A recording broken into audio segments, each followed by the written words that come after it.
观众朋友们，大家好，欢迎收看本期的《Hello 你好》节目，我是李小欧。21世纪是国际交流的世纪，中国在走向国际化的同时，也在接纳来自不同国家的文化。就像信息时代要求我们会使用电脑一样，走向国际化的中国也需要我们每一个人有一定的外语技能。在这样的背景下，英语作为国际语言就成为每一个中国孩子的必修课。同时，各种语言学校的诞生又让越来越多的家长在选择时深感困惑。那么，如何让孩子更有效地学到更实用的英语呢？今天我们就邀请到来自阿斯顿英语教育集团的总裁以及他们的首席执行官 David Wisner 和他们的执行副总裁 Adam Godwin 来跟我们聊一聊。David Wisner， 阿斯顿教育集团首席执行官。毕业于美国洛杉矶加州大学英语语言文学专业的他，于1996年在中国大连创立了阿斯顿英语品牌，创办阿斯顿英语学校，应用领先的英语培训理念和诚信办学的宗旨，为广大学生和英语爱好者创造了一个学习实用英语的大环境。Adam Godwin， 阿斯顿教育集团执行副总裁。毕业于美国威斯康辛大学的他，取得了经济学和汉语言文学双学位，并于2004年来到中国，加入阿斯顿教育集团，先后担任教师、培训师和学校主管，在教学和管理上积累了丰富的经验。Welcome. So first, I'd like to know, in your opinion, is that really important for Chinese kids to learn English? Well, I think it is very important, especially now we're in the 21st century. China is doing trade all over the world. It's growing, over 10% a year. Right now in China, to have English ability is going to brighten the future for everybody. Wow. They're going to have more chances for jobs. They're going to be able to talk to more people in the world. It's going to increase the communication around the world. Yeah. It's just as important for Chinese to learn English as it is for Americans to learn Chinese. We have a lot of kids in America now learning Chinese, because if you can speak two languages, you have an advantage getting a job, doing trade, doing business. So it's just a wonderful thing to be able to speak two languages. 这是一家与众不同的英语培训机构，在英语教育领域积累的丰富经验，让他在众多的学校中脱颖而出。是什么样的办学理念让他一直走到今天？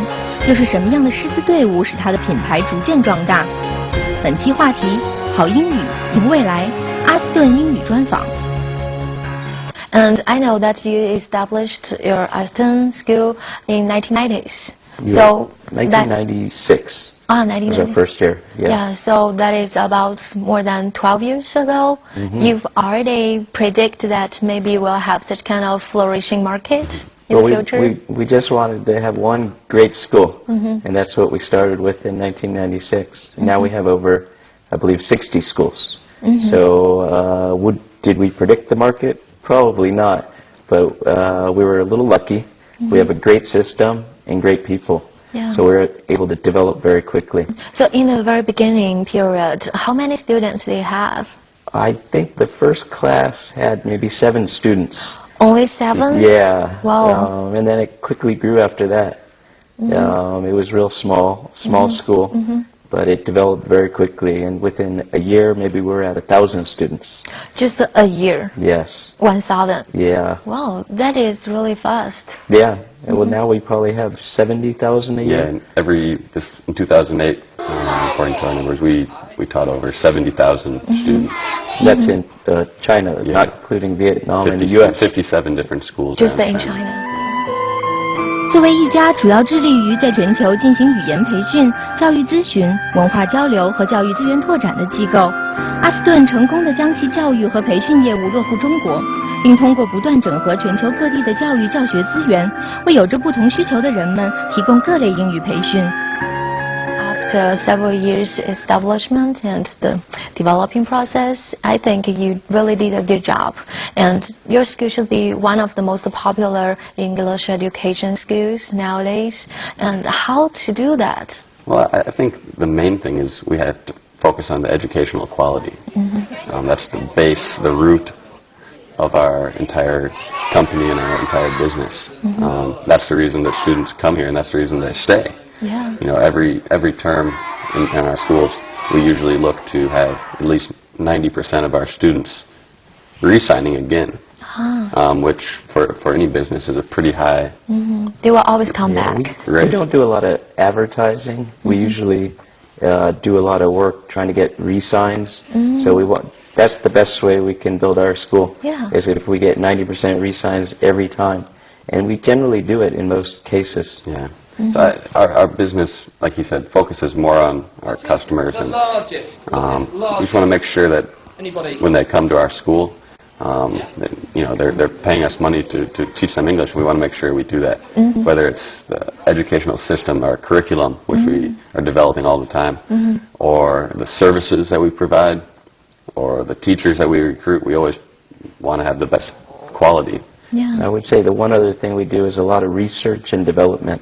We develop a lot of new programs, new courses, online material to support our courses, DVDs to support our courses, new techniques for teaching. And, if you spend a lot of money on research and development, I think you get a lot of payback in the quality that you're getting, and we're seeing that. That's why we're able to continue progressing forward. 让孩子突破听说难关是阿斯顿教学的重点。他们运用母语化教学与第二语言教学有效结合的方式，让发音纯正的外教通过情景互动的教学模式，让孩子们在快乐中学习英语。Nowadays, people are always arguing teaching model in China for teaching English. For example, in middle school or even from primary school, students will start to learn English, but maybe they'll focus more on grammar and on how to pass the examination, how to make the choices, the multiple choices, how to find the right answer. But sometimes the students are really shy. They don't want to speak, and they don't have the confidence to speak. So do you have such kind of teaching model, or do you have such kind of courses to encourage them to say? Yeah, everything we do is geared towards fun and interaction. So I think the core of our Aston programs is to interact in a fun way and not put the pressure on the students to sort of pass tests and other things. And I think that's always been the core, and I think currently it is the core now. Yeah, how can they learn the ability to communicate? Well, like Dave said, the main thing is we know students, Chinese students, the educational system is there's a lot of pressure. And that's something that, knowing that our schools have developed over the years with that in mind. And we want students to come here and have fun. We also try to offer other courses that are going to interest the students, get them to want to come to school. Yeah, but normally for maybe language teaching, we'll have listening course, we'll have oral speaking. We focus on speaking and listening. Yeah. Besides that, do you have any special courses? Some fun courses? We have some really cool courses that we've done. We have a drama course. Drama course. That we did that last summer. In Dalian and some other places in Chengdu, we've done drama course. We also have summer camps. Every summer we have a trip to the U.S. for students. Every winter we have a trip to the U.S. for students. We've also done summer camps within China, going to Hong Kong or going from other cities, coming to Dalian, going all over the place. We have Christmas parties for students. We have Halloween parties for students. Every Western holiday we have some kind of activity, decorate the school in that way. Just want students to enjoy being in school and enjoy learning English. If people start to want to learn English, if they're interested in it, then that's going to stay with them their whole life. So all the foreign teachers, when they have their courses, they are also introduced to them the Western culture? I think, most of our schools, when it comes to any holiday, will decorate the school. For example, Halloween, they'll put up, some scary decorations in the school. You will have the black and orange color there? Yeah, black and orange colors, spider webs, and some, jack-o'-lanterns, the pumpkins. The students will encourage the students. Maybe we'll have a costume contest. The teachers will dress up. The teachers will wear costumes. Just teachers everyone enjoys that too. People are very willing to share their culture, and it's a great place to do that at the school. Yeah, so people can celebrate together. Yeah, definitely. 这是一家与众不同的英语培训机构，在英语教育领域积累的丰富经验，让他在众多的学校中脱颖而出。是什么样的办学理念让他一直走到今天？又是什么样的师资队伍使他的品牌逐渐壮大？本期话题：好英语，赢未来。阿斯顿英语专访。So do you think it's really important to teach the language courses with culture perspective? Oh yeah, definitely. I think it's important. As I said, we're learning English, culture, creativity, leadership. So I think it's very important that we're doing not only English, we're doing more. And that's, the kids enjoy it. If they don't have that, maybe they'll get very bored just repeating after you. Yeah. They want to experience Halloween or Christmas or Thanksgiving. And then they learn in a much better way. And you can do that all in English, Yeah, and they don't need just to read the paper. Yeah, they can enjoy the whole situation, celebrate together. They are the one. Yeah, they are the one who involved in. Sure. I mean, our teaching method, we have a system that we call IPA, which is 3 stages, which all of our teachers are trained in, which is how they usually build their classes. Yeah. It's introduce, practice, and activate. So what that means is any topic that comes up, for example, it's a grammar point or vocabulary or anything. First, it'll be introduced to everyone in a fun way, practiced to get it in their head, using it, and then the last stage is the important part, which is activate, which is they're going to use it.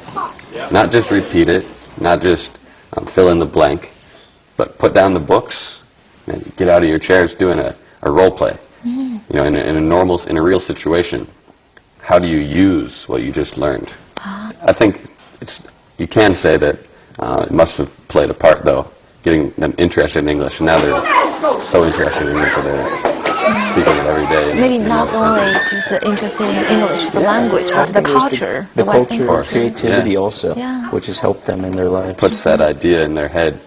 Maybe in the future I want to go to Canada or I want to go to England. Yeah. So they may feel that, okay, I feel familiar with this country, so maybe, okay, it should be my next destination. Yeah. 师资力量是一个学校成败的关键。在阿斯顿任教的教师均来自美国、英国等以英语为母语的国家。这些具有专业资质、充满热情和爱心的教师，为孩子们带来的是兴趣盎然、身临其境的学习感受。So you just mentioned the qualified teachers. Yeah, that is the very important issue for a school. Okay. Nowadays, I think the problem is that sometimes you may meet some kind of teachers. They look like American people or from Britain, but in fact they are not like the background as a teacher, or they don't have the qualifications. Yeah, so for your school, how to hire the qualified teachers, how to keep the qualifications? Well, we have offices in New Jersey and in England, and we have a very good recruiting department, and all of our schools have the right to hire foreign teachers. And in order to hire a foreign teacher from America, where we recruit, or Canada, or England, we have to have the proper qualifications. They have to have a bachelor's degree. They have to have 2 years teaching experience. And because we have those offices in those foreign countries, we're able to do a good job finding them. Then we can go through a long interview process, and then we bring them here on the proper documentation. So I think that's different than a lot of schools, possibly in China, that are recruiting locally. And so maybe they recruit a sort of a tourist in Xi'an. Say, oh, can you teach at our school for 2 hours? Well, we don't do that because everything we do is, proper, legal, and we want the highest quality at our schools. So your foreign teachers, you all hired them overseas, not in China? The beginning, most of them are hired overseas, but often we have a teacher that will come to say, Baoji or Hanzhong or Yulin, and then the next term he'll come to our school in Xi'an. So at least you ask all the teachers to have 2 years, at least the 2 years working experience, 2 years teaching experience. And we ask them to have a TEFL. And if they don't have a TEFL, we have our own TEFL program that they can study with. Our educational department developed an excellent TEFL program. So it's the teachers that have been through it love it and they find it very valuable. But we look at college degree, 2 years experience, TEFL also. No teacher is allowed to step into the classroom if they haven't been through our certification. Okay, thank you. Thank you so much. All right. Thanks.